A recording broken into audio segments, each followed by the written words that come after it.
Salutations, my friends. In this particular video, we're going to piggyback off of some of the concepts that we've explored on the show, some of the things that we post on our pages, and more importantly, one of the videos that we just put out exploring the fourth dimension, higher dimensions, and even asking the question of where do these interdimensional beings come from.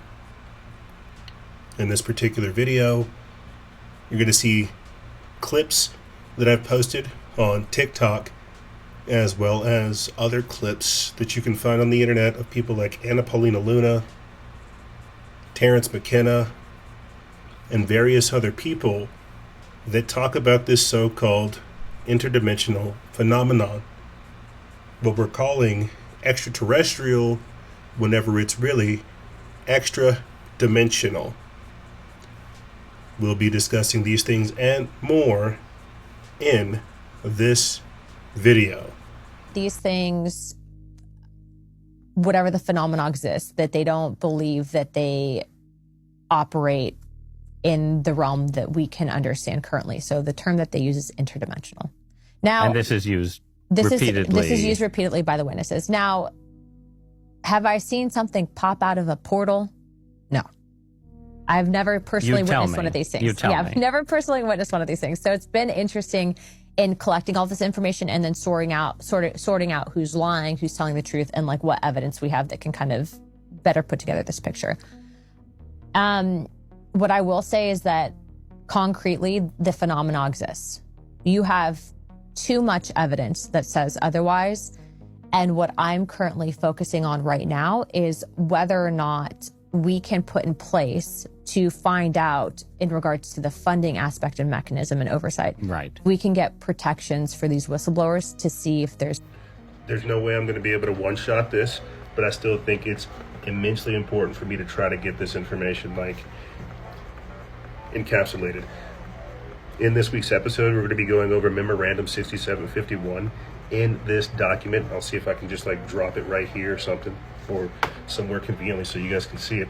It talks about how the visitors contemplate settling on this plane and how they're human-like but bigger in size. It also talks about how they're not excarnate Earth people, right? And that they don't come from any, quote, planet as we use the word, but from an etheric planet that interpenetrates with our own.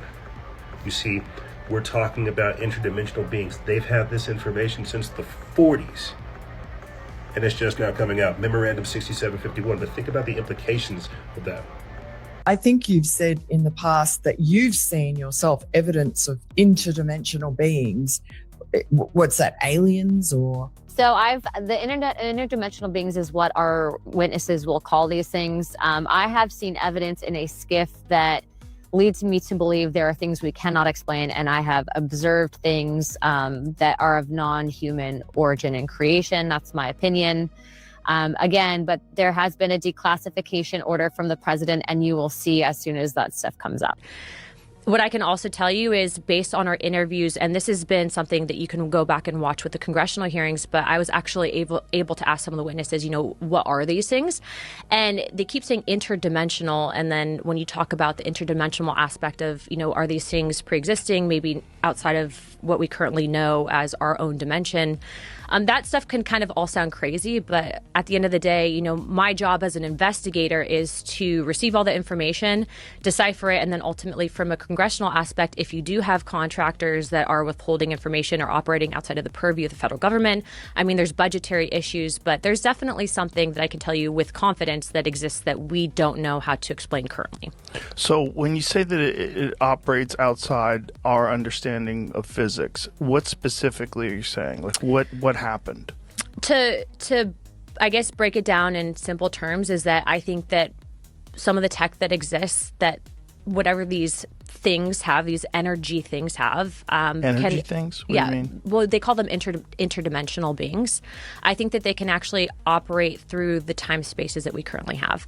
And that's not something that I came up with on my own. That's based on stuff that we've seen. That's based on information that we've been told. And then also, too, I think that there's this historical aspect of, this gets into the deeper theories and concepts of religion. And I think the history that we currently know. And that kind of spins off into another topic of, you have the modern day Bible, you have this aspect of Bibles or books of the Bible that have been removed that explain and kind of touch on these topics. And I think that we're in a time and age where you have such a vast amount of information that we have access to via social media, via your cell phone, via the internet. And so it's really changing the way that we understand, the origins of life and the spiritual reality that we know. How do I even ask this? When we're talking other dimensions, what does that mean? Well, the universe, let's call it the cosmos, it's described by astrophysicists as sort of this 3D thing. Now, if you look at quantum entanglement and the concepts of the universe being a holographic conscious entity, which it is, then you start talking about not just material, but you're also talking about other dimensions that are at refined levels of frequencies and vibration. So the speed of light, the speed of electrons, atoms, what have you, all of that would pertain to what we call the 3D, three-dimensional. If you were to cross over that in frequencies, and this is, again, where you start getting into some very strange WSFM, like I mentioned, phenomenon, then you're talking about other embedded dimensions, but it's not like it's some distant place, it's folded within. So, a hologram, if you look at a hologram of Marilyn Monroe with her dress blowing up, like that, if you were to just zoom in on one little piece of that dress on the edge of her skirt, and zoom in on it, the entire image would be in there, and zoom in again, it's holographic. So you have to kind of get your mind around the cosmos is this conscious quantum hologram. And so there are many, many, many dimensions, not just this plane of 3D, that is all enfolded within it. So a lot of the confusion happens where everything like something weird, like a poltergeist event, will be conflated with something extraterrestrial. Well, it isn't. It was someone who, like in the ER, I had this happen once, some guy that was killed, couldn't save him, it was murder, and he was angry, and at 3 a.m, he started taking all the stuff out of the cabinets. But he wasn't there. It was just his spirit. Weird stuff. So that kind of phenomenon isn't extraterrestrial, it's interdimensional. You see what I'm saying? I do. Okay, so I'm trying to do some very kind of crude analogies, but the confusion comes in is that if you're an interstellar capable civilization, which means you're going from point A in the cosmos to here, B, it's like if this were a piece of paper, you're not going a straight line across the paper, you're folding the paper, being space-time. Okay. And so these 2 points are here. I'm enlightened now. And so, but in the process of doing that, this sort of bending and altering space-time, you then bump up against and cross these other dimensions. And this is sort of the intersection between what some people call metaphysics and physics, or the conscious worlds and the worlds of light, if you will, the mystics would call astral, and extraterrestrial technologies. And it's a very interesting intersection. I find that the most interesting part of this whole subject, but it quickly, you have to be, you go in the crazy town way too quickly with a lot of people out there who don't know enough to talk about it intelligently, in my opinion. But it's also dangerous, and here's why it's dangerous. Those capabilities can be technologically stimulated to occur. It's like the Skinwalker Ranch. After a certain cell of this covert group got hold of that thing, they started setting up phenomena there. It was absolutely man-made, high-end electronics, but interdimensional. It's like the show Stranger Things. I've never seen it, but that's based on some weird stuff that went on at Montauk out on eastern Long Island, the Montauk projects.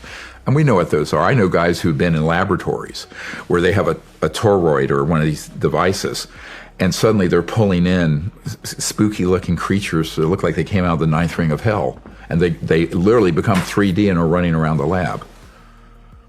Weird stuff.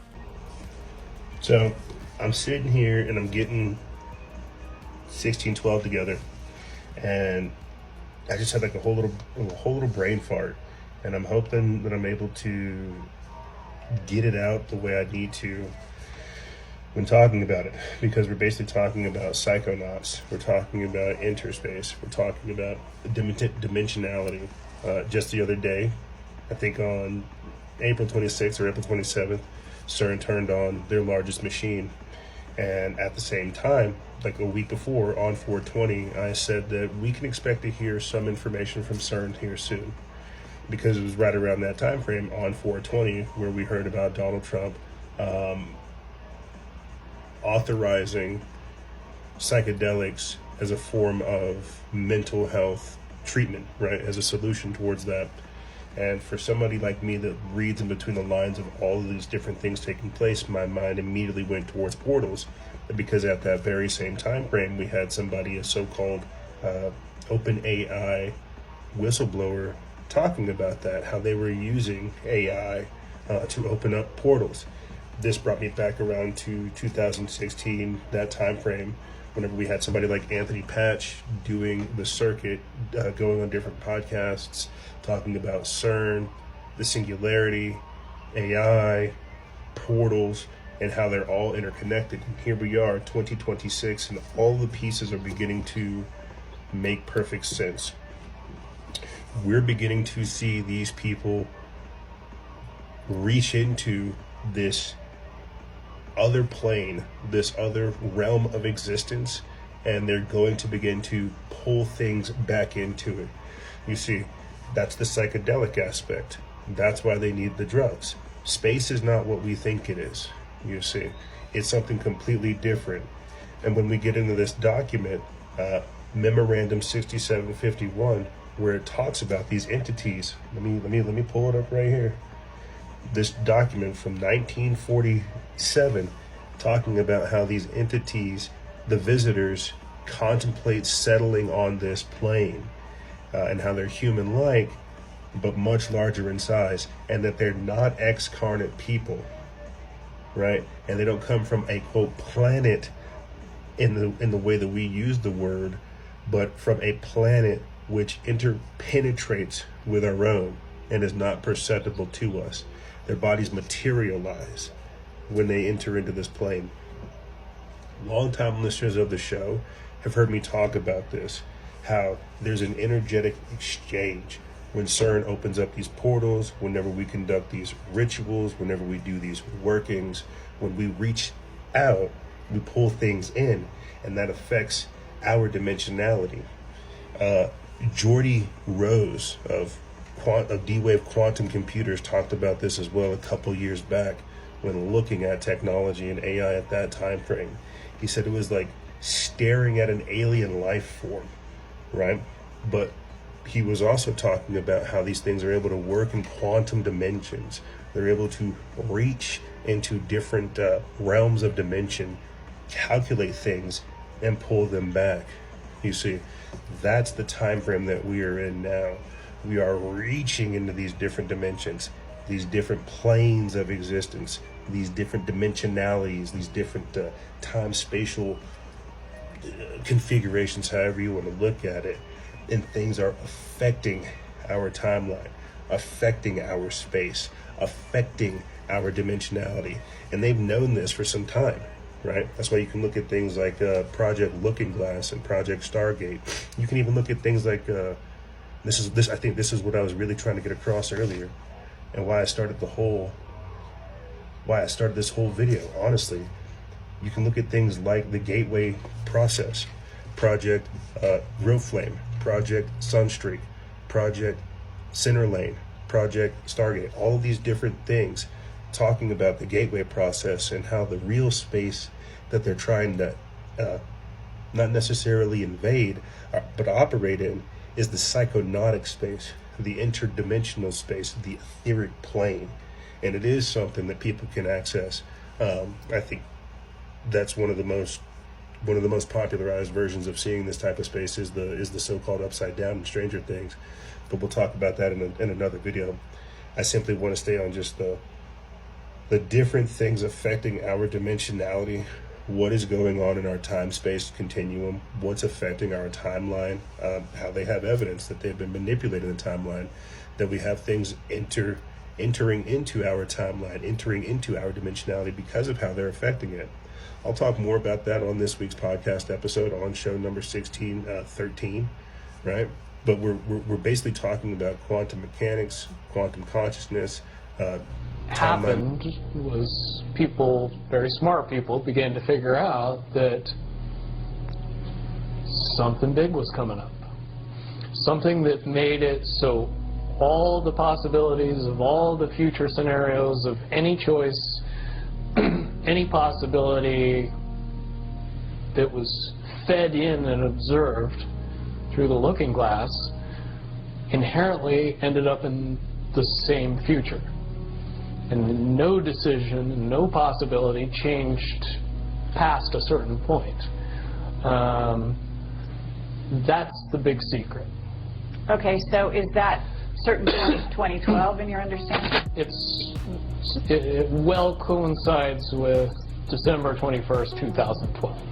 So at that point, all possibilities lead to the same timelines. Rubicon. All possible timelines lead to the same basic set of history in the future. And what is that history to you? Did you know that, or did you find that out? That is the big question. That is the big secret. That is what sends everybody that has all of the information, that knows everything, into a blind panic. The people that know everything about Looking Glass, that have gotten all the reports and all the information, the elites of the world, probably figured out that that was the end of the game. And nothing could be manipulated beyond that point. So do you think that's held true? In other words, well, I have about 60 questions, but do you think that's true or holding true, that nothing could be manipulated, that they haven't found a way to manipulate, that that's still the case? I mean, this is knowledge that you would have gained back when? Back when I was in the military, it would have been before 97 when I got in trouble. And it was... This book, Not for Disclosure, really is imparting a lot of the information I've had from insiders. And this is a very real phenomenon. And where are they coming from? Well, that's the second reason they can't really disclose, because although they've been researching this for a very long time, I think that the Americans really don't know, nor do the Chinese. It's a multi-source phenomenon. Part of it is extraterrestrial, part of it they really do not know. And Congress is talking about an interdimensional origin. They're talking about some kind possibly of universal collective consciousness, a form of intelligence we don't understand. But it would be very disturbing, I think, to say this is a real phenomenon and we don't know what it is. Jonathan, it seems hard to me to understand how in a world of mass communications with social media, people making all sorts of revelations all the time, some true, some false. I mean, just look at the intelligence, the knowledge that we've had about the war in Iran, you know, how we were able to see in real time the build-up of men and material in the Middle East. It seems astonishing to me that if these claims are true, that they have not been revealed or leaked on social media in any way. Well, they are true.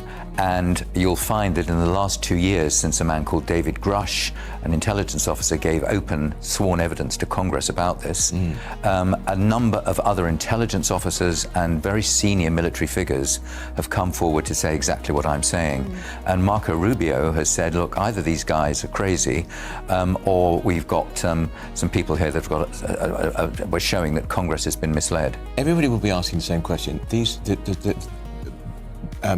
Wreckage of craft that found on Earth. Yes. Who was in it? So there are some biologics have been found in the craft. Of what we would, when I was going, would call Martians. Well, you can call them alien life forms, if you like. Yeah. Dr. Eric Davis, a very senior physicist, has given evidence to Congress which accords with the literature that there's about 5 species that are well known. Paul Hellyer, who was the former Defence Minister of Canada, told me that he knew of 40 more. Wow. So there are very large numbers. And this is a subject, the lid amazingly has been kept on it, but it's about to blow off, and it's certainly blown off in my book. Are they cleverer than us? Some of them are. They must be, because the technology obviously is way in advance of ours. But they seem to show let's say a disinterest. But the real concern is what's the agenda. If they wanted to be hostile, they could have been by now. You don't believe any of this, Miriam, do you? You're a skeptic. I am a skeptic. Come on, be skeptical. Yeah, I'm very skeptical. I don't believe there's any other life out there. I think the conditions on Earth are so unique for biological life. It's difficult to understand them. But we don't know what the conditions are like in the rest of the universe. We don't, and I think, just taking your point, I mean, the conditions here are extraordinary. Just look at tropical fish, the hundreds, thousands of varieties. Is that natural order, or is this something that's actually been arranged here by an intelligence? Or could it be to do with the uniqueness of carbon and oxygen bonding, which gives rise to respiration? Yes, sorry. I'm afraid my knowledge of chemistry seems to preclude the existence of other life. But who knows? Do you think we will ever see one of these anomalous in our lifetime? Well, many people have seen them. Many people have seen these craft. Many people have had claim to have had contact with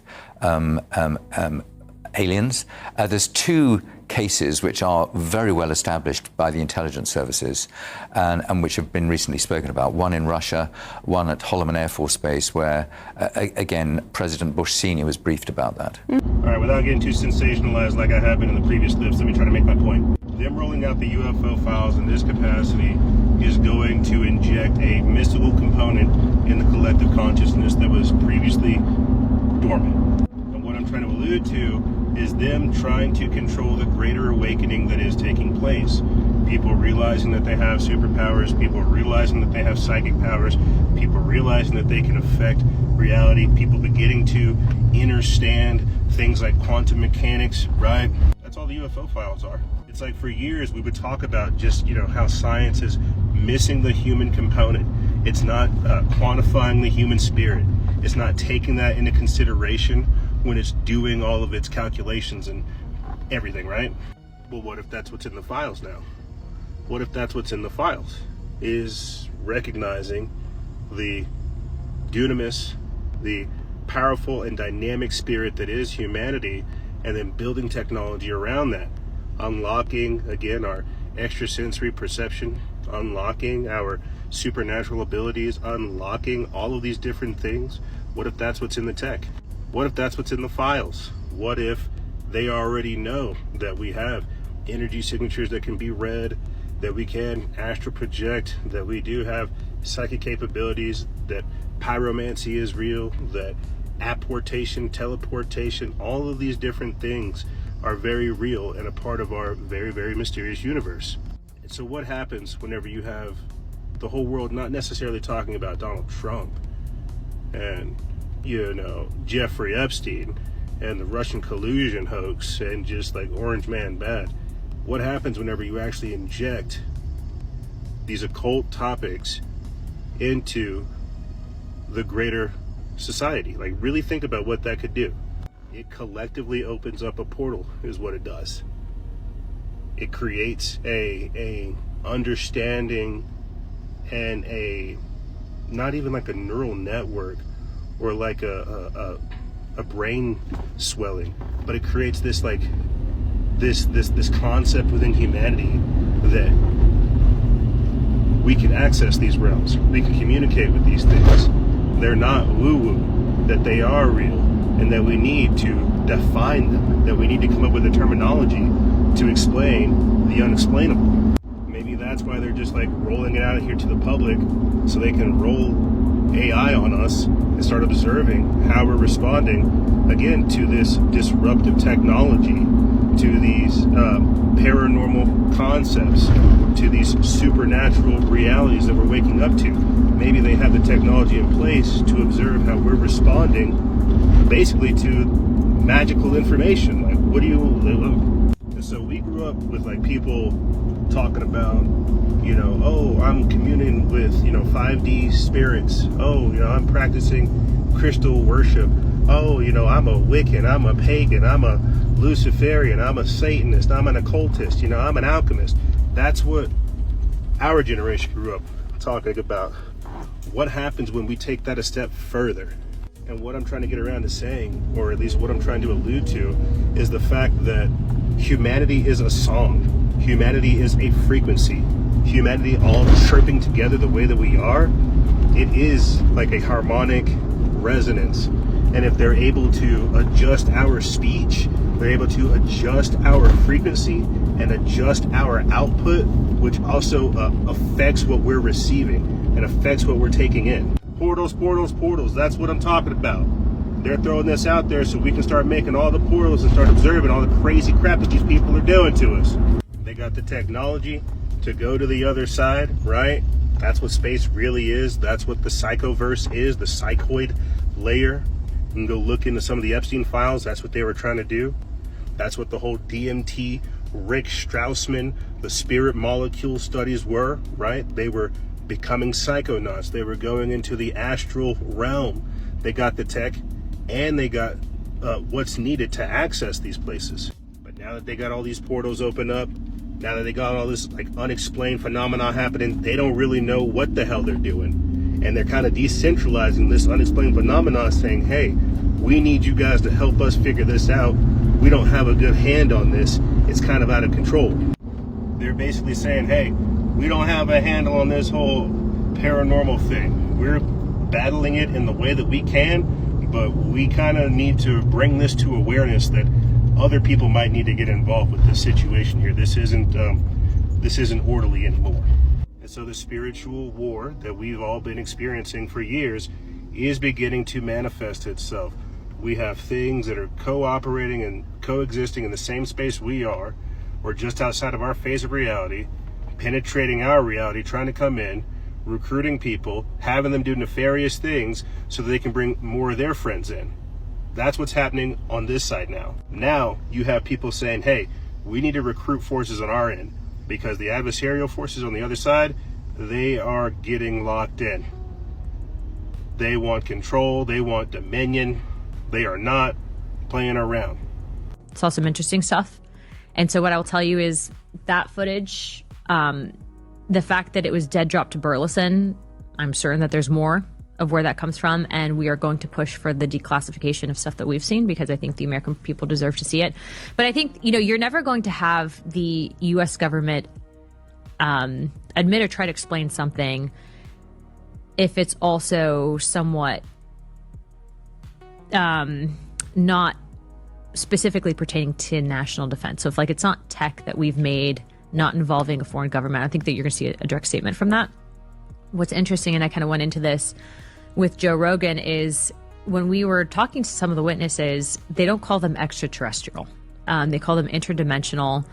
There's also this aspect of these things defying physics as we know it. And then you look into texts that were removed from the Bible, like the Book of Enoch, that actually specifically address technologies, if you will, that were given to mankind or of entities not of human origin, non-human intelligence.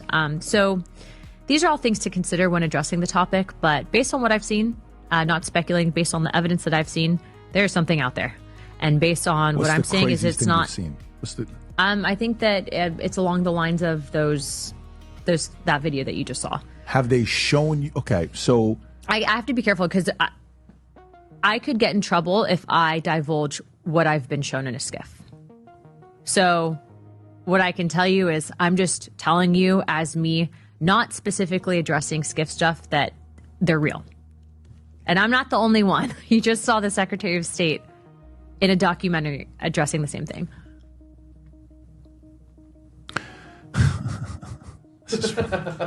I know it's a mind loop, right? But like Pinellas County, where I specifically represent, there's actually a high number of these reported sightings. But it's not just there. A lot of the members on the task force or that gavel into this, first of all, it's bipartisan and bicameral. Like we've had pretty much everyone's like circulated at one point, right, through task questions and whatnot. But members in Alaska, the member of Alaska specifically has a lot of reports of this. People that, represent these areas. When you get calls to the office, I've seen a lot of kooky stuff too that I know it's like crazy, like provably false. That's AI, CGI, whatever.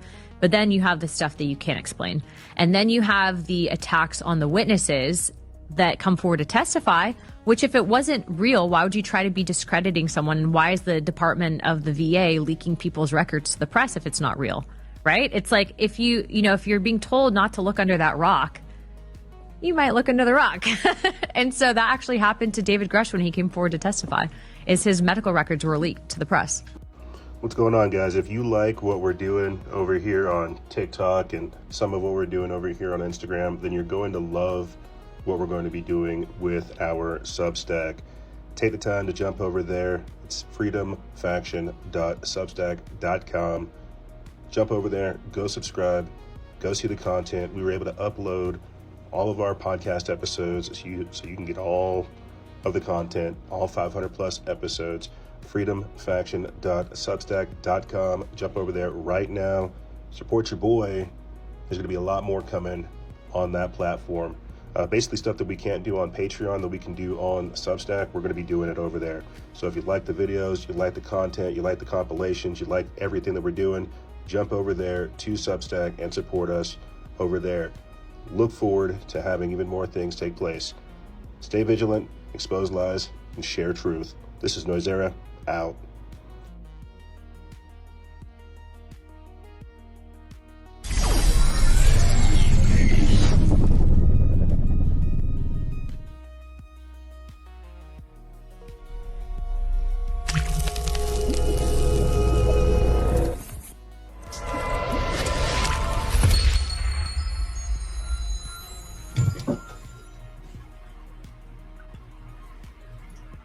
Salutations, my friends, and thank you for tuning in to a quick ad. That's right. It's a quick ad for your favorite show, Factions of Freedom. I want to say, if you could take the time to go to patreon.com/noise, patreon.com/NOIZCE. That's the best way to support this operation. Once you go there, you can get yourself an exclusive membership. You can get yourself a t-shirt, you can get access to our previous seasons, and you can get access to our group chat. That's right. There's a completely different group chat for the exclusive members, both on Patreon, Instagram, and Telegram. Patreon.com/noise. That's the best way to support this operation. It will also be our central hub where we begin to roll out some of the other cool features that we have in store. As I said before, things like t-shirts, merchandise, nutraceuticals, archived content, and so much more. Patreon.com/NOIZCE. You have mentioned that there's interdimensional potential. Could you expound on that? Multidimensionality, that kind of thing. The framework that I'm familiar with, for example, is something called the holographic principle. It derives itself from general relativity and quantum mechanics, and that is, if you want to imagine a 3D object such as yourself casting a shadow onto a 2D surface, that's the holographic principle. So you can be projected, quasi-projected from higher dimensional space to lower dimensional. It's a scientific trope that you can actually cross, literally, as far as I understand, but there's probably guys with PhDs that we could probably argue about that. But you have not seen any documentation that that's what's occurring? Only a theoretical framework discussion. Yes. Okay. And that even if UFOs had a physical reality, could be photographed or could be weighed and measured, that they still might in some manner be projections of the human mind. Oh yes, this is an important point to make, which the flying saucer people are forever misunderstanding, and that is saying that the flying saucer is a psychic object does not mean that it is not a physical object. Jung in Mysterium Conjunctionis is at great pains to say that the realm of the psychic and the realm of the physical meet in a strange kind of never-never land that we have yet to create the intellectual tools to explore.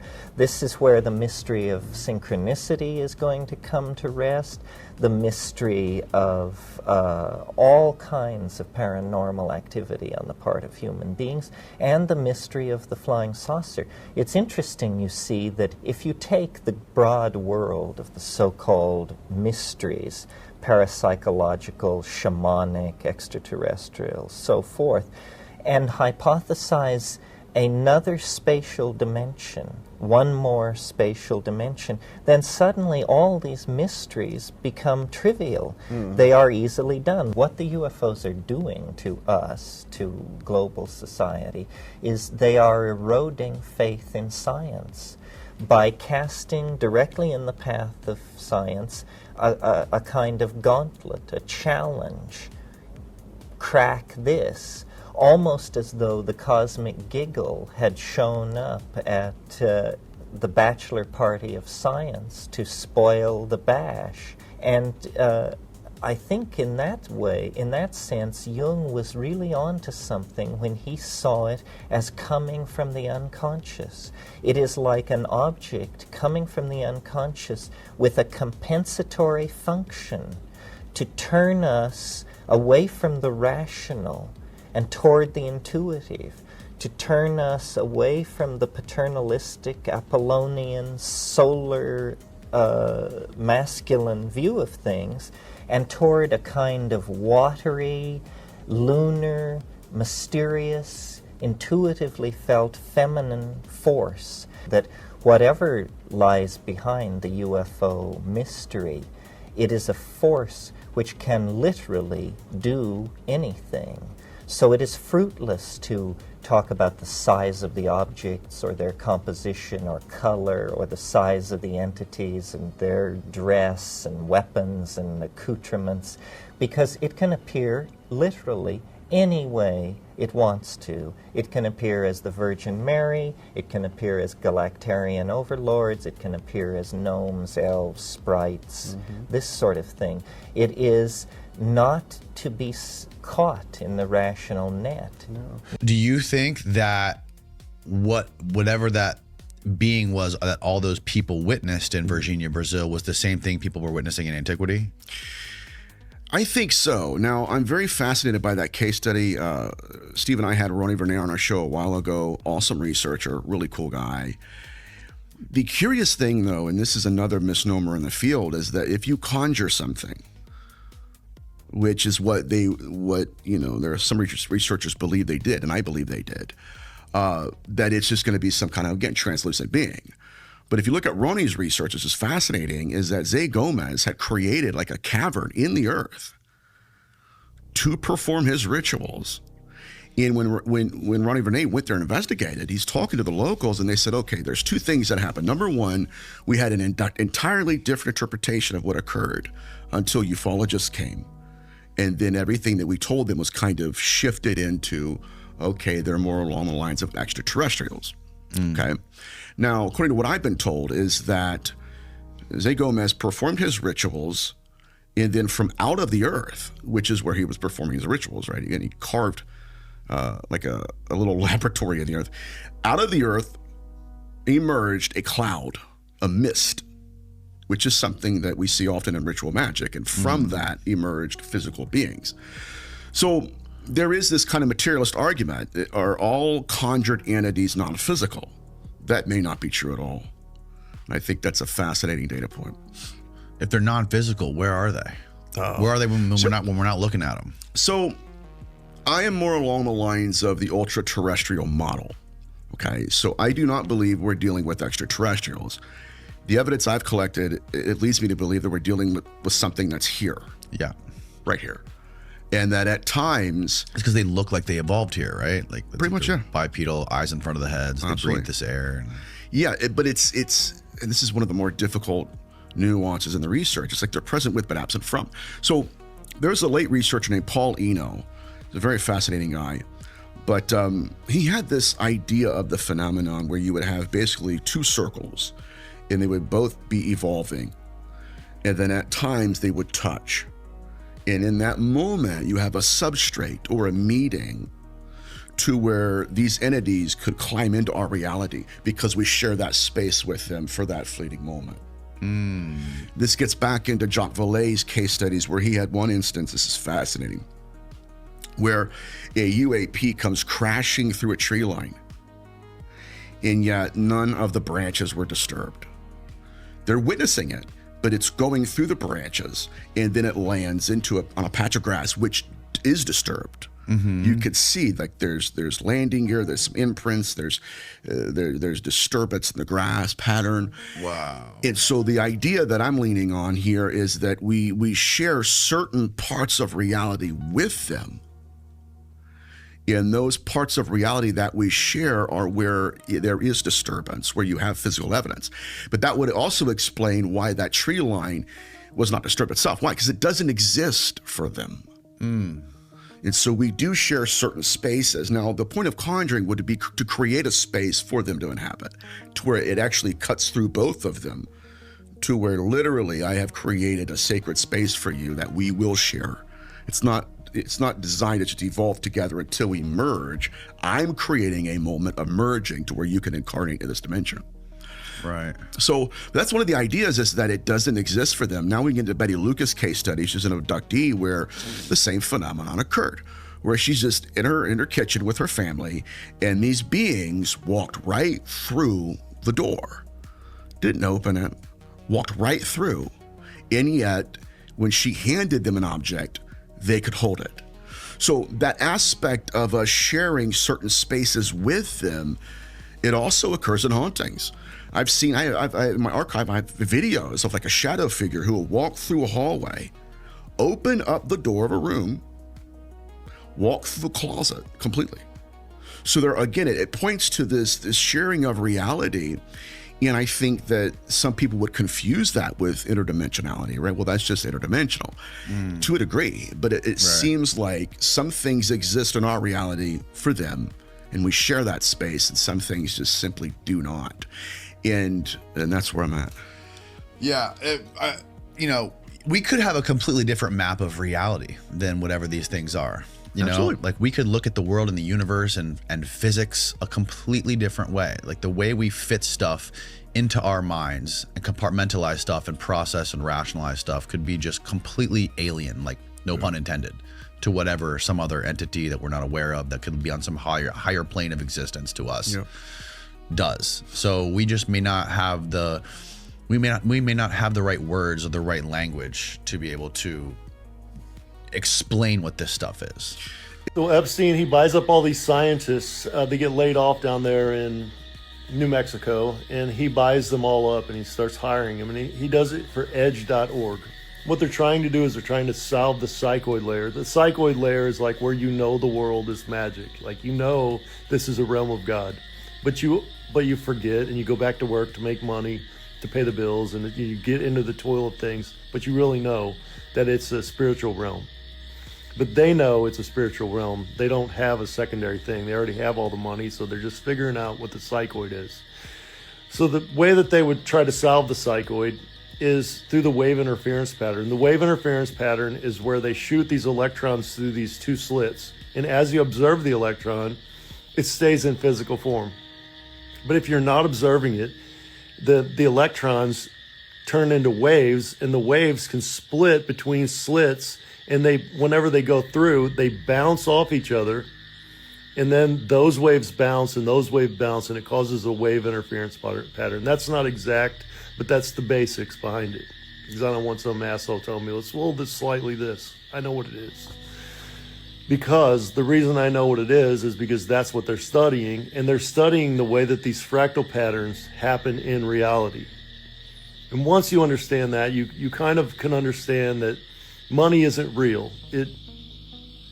It's an illusion. But you believe it's real, but really it's energy. And it's these little energy bubbles that exist beyond the veil of consciousness. Beyond the veil are energy bubbles, and in the energy bubbles, they have modalities, and these modalities have codes that are not changeable, but you can project onto them through these waves and call it a submodality, which slightly changes the energy. So you're broke, you're poor, you have money, you don't have money. It's not real. And try your best. Something happens. That's the way it is. That's why you have $10,000 and you're like, saved it up. Whoops, the motor blown up. I have zero. Because it's energy. It's a flow of energy. So they want to solve that, and they also want to solve the translatory language beyond the Yoganandan dialect, this language that gets spoken, grunts and symbols from the ancient times, which form onto these modalities symbols that have entanglements, and those entanglements have emotional charge and all this stuff. And it's too much for the human mind. Like, you can see it happening, you can watch it happening, and people can walk along with me and they'll be like, oh my God, that's freaking, no way that you could do that, no way. But it's just because it's just really obvious. It's really obvious. That's why I think that they're doing the aliens anyways, because if they start tampering with this stuff, you're going to see some weird stuff happening, you know? Obviously, some weird things are going to happen if somebody's messing with that kind of stuff. We already had CERN. We already have the Mandela effect. And that can be explained pretty easily through neurolinguistic coding. If you start tampering with the neurolinguistic code of the universal mind, it's the dialect. If you touch the dialect slightly, you could transform. When you change the neurolinguistics, you don't just change the moment, you change what the moment has always been and what it will be in the future. And you can All right, what's going on? I'm going to try to see if I can explain this all in one video, or at least tell you like what I'm working on for season 16, episode 16. Basically, we're talking about how our minds are creating the actual aliens and we are creating the portals to let them come through. Let me read you a couple article headlines that I'm going to try to go over in the show. Silicon Valley wants to put a chip in your head.